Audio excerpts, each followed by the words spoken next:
সকল গুরুকুলকে আমার ভক্তি ভরা প্রণাম। আপনারা যে এসেছেন, এই যে গুরু মানুষের সমাবেশ, সেখানে আমার মতো অধমকে যে আমন্ত্রণ জানিয়েছেন তার জন্য আমি আপনাদের ধন্যবাদ দিয়ে ছোট করবো না, আপনাদের প্রতি কৃতজ্ঞ। যে পরিস্থিতিতে আজকে আমাদেরকে এই জ্ঞানের কক্ষ ছেড়ে ময়দানে গিয়ে স্থান নিতে হয়েছে, সেই পরিস্থিতিটা এই রাজ্যের শিশু থেকে বৃদ্ধ কারুর কাছে অজানা নয়। একটা রাজত্ব চলছে, যে রাজত্বে কোনো ন্যায় সংহিতা নেই। একটা রাজত্ব চলছে, যে রাজত্বে কোনো গণতন্ত্র নেই। একটা রাজত্ব চলছে যেখানে মানুষের কোনো অধিকার নেই।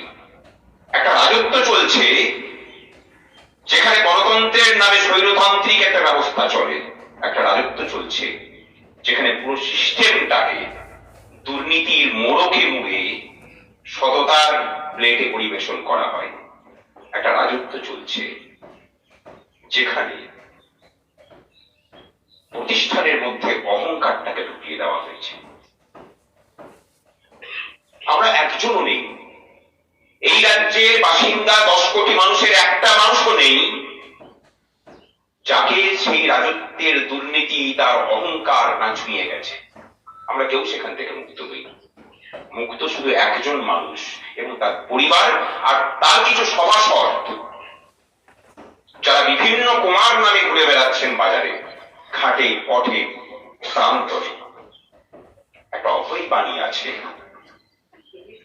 যত তুমি চুরি করো তোমার জন্য তত শীর্ষ পদ আমি রেখে দিয়েছি।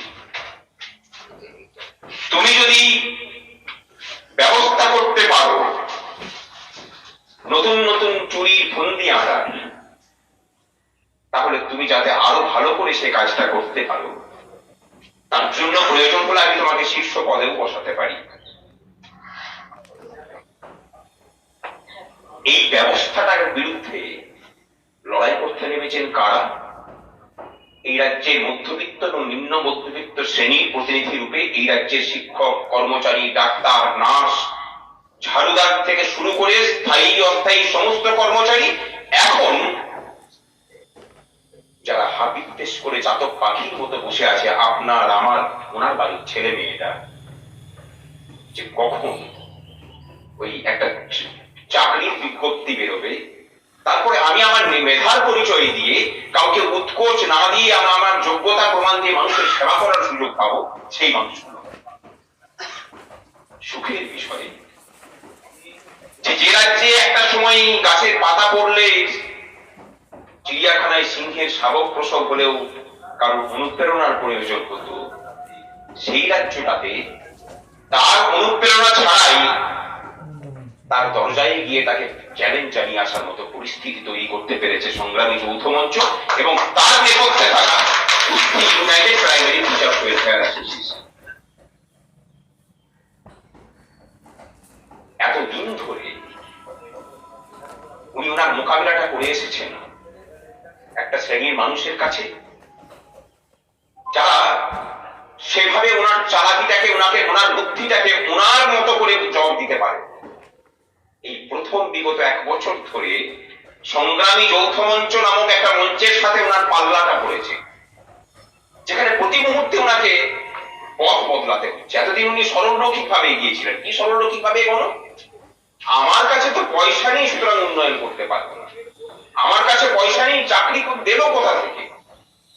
আমার কাছে পয়সা নেই, আপনাদেরকে তো এত দিচ্ছি, ছুটি দিচ্ছি, আপনি ছুটি পাবেন, বছরে দরকার হলে 40 দিন অতিরিক্ত ছুটি নিন, কিন্তু আপনার অধিকারের জন্য একটা দিন ধর্মঘট করলে তখন আপনাকে সাসপেন্ড করা হবে। আমরা প্রত্যেকটা মিথকে ভেঙেছি। এখন মানুষজন বলছেন যে সরকারি কর্মচারীরাই তো ছুটি চাইছেন না, আপনি তাদের ডিএটাকে মিটিয়ে নিয়ে ছুটিটা বন্ধ করুন। মানুষ বুঝে গেছে, মানুষ বুঝে গেছে যে পশ্চিমবঙ্গের সরকারের কাছে টাকার অভাব নেই, যেটার অভাব আছে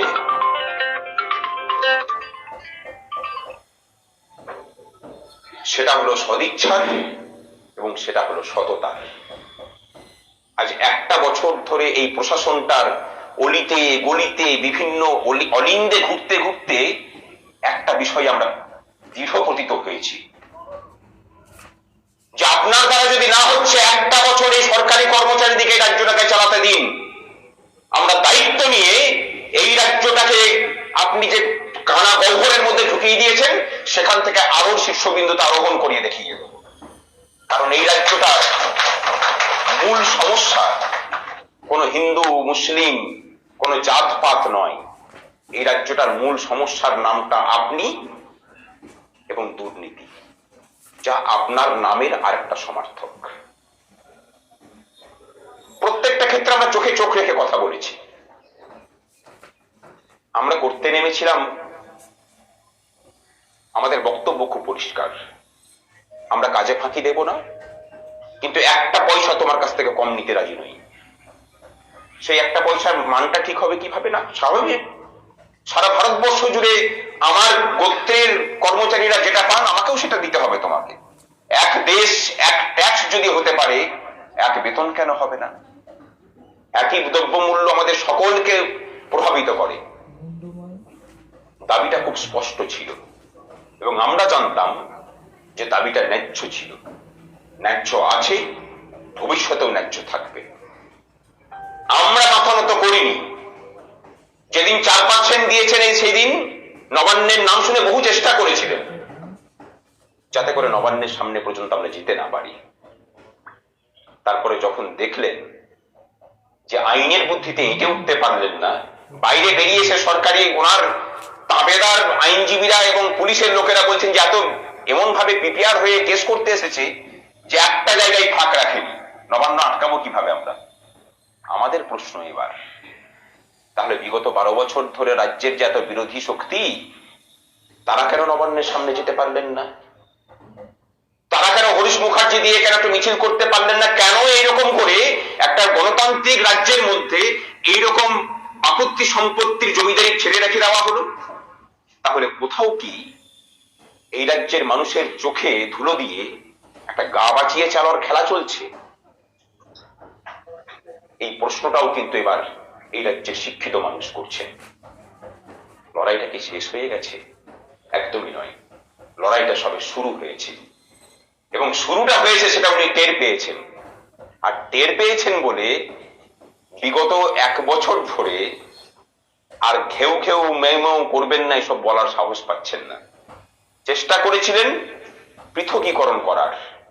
আমরা যখন ধর্নাতে বসেছিলাম, আমাদেরকে কাউন্টার করার জন্য রাজ্যের সর্বোচ্চ ক্ষমতার যে দুজন ব্যক্তি আছেন, একজনকে শহীদ মিনারে আসতে হলো, আর ঠিক একই সময়ে আরেকজনকে ওখান থেকে 500 মিটার দূরে রেড রোডে গিয়ে বসতে হলো। সরকারি কর্মচারীদের শক্তিটা এখানেই ম্যাডাম, আপনি বুঝতে ভুল করেছিলেন। পশ্চিমবঙ্গের সরকারি কর্মচারীরা এবার রাস্তা দেখাবে। ভারতবর্ষ জুড়ে সরকারি কর্মচারীরা রাস্তা দেখায়। আমরা যে লড়াইটা লড়ছি তাতে নতুন করে সংজ্ঞা তৈরি হবে যে পশ্চিমবঙ্গের সরকারি কর্মচারীরা শুধু নিজেদের স্বার্থে নয়, সাধারণ মানুষের স্বার্থে নিয়েও কথা বলে এবং তাকে দাবিটা আদায় করে ছাড়ে। এই যে 6 লক্ষ শূন্য পদ, বিহার সরকার আমাদের থেকে জিএসটি কালেকশন কম, মদ থেকে কোনো ইনকাম হয় না, প্রাকৃতিক রিসোর্স কম, আমাদের থেকে